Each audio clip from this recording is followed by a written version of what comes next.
All right. Welcome, everyone, aspiring speakers. My name is Clinton Young, international keynote speaker, igniter for aspiring world-class speakers, and founder of the Speaker Posse Facebook group. If you're not part of the Speaker Posse free Facebook group, definitely go there and join. Holy crap. I'm hearing myself in absolute studio. Why am I hearing that? That was really strange. Anyways, I am back. I am live. And you know what? We're always dealing with technical difficulties from time to time. But again, if you're not part of Speaker Posse, definitely join that. If you can just go to speakerposse.com, actually, it'll bring you right over to the free Facebook group. But today, I'm going to be talking about how you can engage your audience like a boss. All right. As a professional speaker, as an aspiring speaker, you have to find ways to engage your audience. Now, today, we have talked about how to do this on video, and we will talk more about that in the future. Go over to Speaker Posse. There's a ton of videos in there. I'm going to start doing more and more videos here on YouTube as well. But today, we're actually going to talk about live speaking. Now, I know we're not doing as much live depending on when you're watching this in the time of COVID, but there are still live opportunities. And a lot of the principles that I share, they're principles for a reason. That means they can be used in any setting when you're speaking.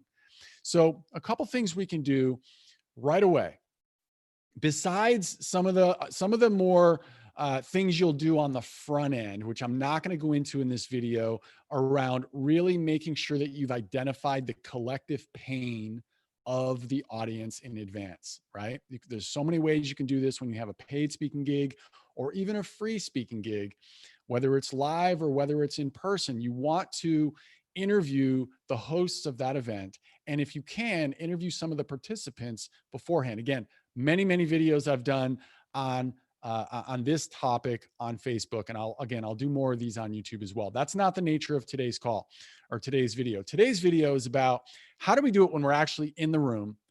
You know, we've obviously done some things on the front end, again, to get that pain and then to communicate that through some questioning from stage and really make sure that the audience is on board with you. You've built rapport. But now let's say you're in the middle of your speech and you notice that some people are not as fully engaged, or you just want to make sure, even if you haven't noticed that, you want to make sure that people start to engage, and it creates this continuous elevation of engagement throughout the entire speech. So by the time you're moving through that speech, like, people are so in it, they are so connected to you, they're dialed in, and they're hanging on every word. So a couple things that we want to do. First and foremost, I've already shared about connecting with the pain. Also, you want to try to induce laughter. If you're not hilarious, if you're not funny, again, I do a whole video on this as well. I know I'm cliffhanging what I'm going to tell you. There's a couple key tips. They're really simple, but they work like a charm. But yet before that, I do want to drop just a little bit more, just kind of some hints around some stuff that I teach on. And if you have more questions on it, I can go into further detail on another video. But we want to get a couple people to start laughing, right? And you can do this literally by laughing at your own jokes, right? Self-deprecation, and then just a little chuckle. And if you can't do that, if that feels awkward, which I know sometimes it can, just smile, right? When you smile, your audience will smile. Now, not everybody's going to smile, obviously, but all you're looking for is one person. You're looking for one person to smile. You're looking for one person to do a little chuckle, right? And as you get that to happen, and I can teach you how to do that, as you get that to happen, now you're going to focus in and build more rapport with that person. Get them to chuckle again. And what you're going to find is you're going to look at other people as you move through your speech, and you're going to have a couple of other people that are going to start to chuckle. They're going to start to laugh. It's a weird word, chuckle, right? But you know what I'm saying. There's going to be a few more people that are smiling, and you're going to notice this sort of popcorn effect. And that is what we're looking for.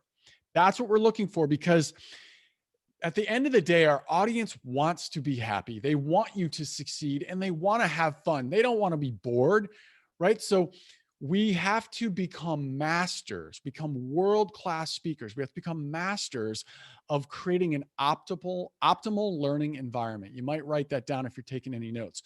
Create an optimal learning environment. And again, I can teach you all the different ways to do this. Today is simply about 2 tips. I'm going to share them right now.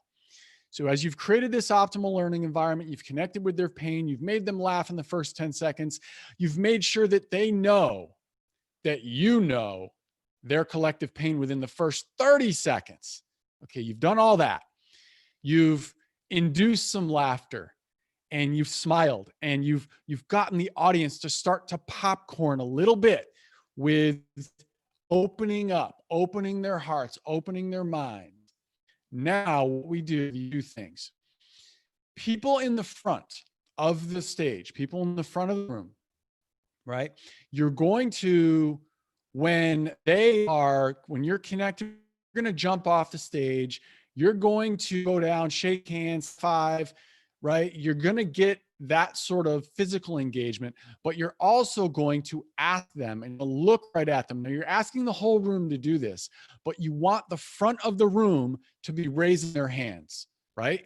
You want the front of the room visually engaged, because what's the back of the room looking at, right? The back of the room is looking at the front of the room. The back of the room is seeing this engagement, these high fives, these handshakes, these talking with their neighbors, right? You know, obviously you're having them talk to their neighbor, you don't want them talking to their neighbor when not direct. That would be bad. But we want that to be visually appealing and instructive to the people in the back. Because then the people in the back are going to be like, well, wait a minute, I should be doing that as well. I should be high-fiving my as well, right? So you're creating an optimal learning environment. You're training your audience, if that makes sense. Okay, so that's the front of the room. Now the back of the room, and again, we're asking the whole room to do these things, these cues and these instructions. But the back of the room, we want the back of the room to be more verbal, right? We want the back of the room to be more verbal. So we're going to be like, all right, back row, my nosebleed seats, give me an oh yeah if you believe what I'm saying right now, right? Give me an oh yeah if you like what I'm saying, right? So now they're audibly communicating and engaging. That volume going. It's going straight forward to the backs of all the people in the front of the room as well. So now they're hearing, the people in the front are hearing this engagement, and now it's going to incentivize them because everybody wants to be like others at a base, like physical level, biological level. We don't want to stand out a lot of times, right? It's just a natural thing. So people in the front will start to become more auditory and audible. They'll start to communicate more and engage in your give me a yes, or, you know, turn to your neighbor and say, you're a winner, right? Whatever you're doing to audibly engage your audience, you want to make sure the back of the room is doing it. You want the whole room to do it, but you're going to focus on the back of the room for the audible and the front of the room for the visual. So there's just a couple of quick hitter tips that you can utilize, work in any room, whether you've got 5 people, whether you've got 500 people.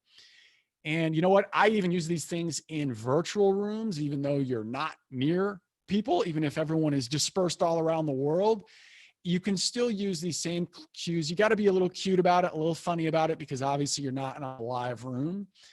And of course, you can also use it if you're doing a broadcast to a room that does have a lot of people in the room. You can do it there as well. So just a couple quick hitters. Again, make sure that you like this, make sure you comment on it, make sure you share it, subscribe to the channel, turn the bell on so that you can get more quick hitter videos like this to help you become a world-class speaker. My name is Clinton Young. Join the Speaker Posse as well over on Facebook. Have an amazing day, and I look forward to seeing you on the next video. Bye for now.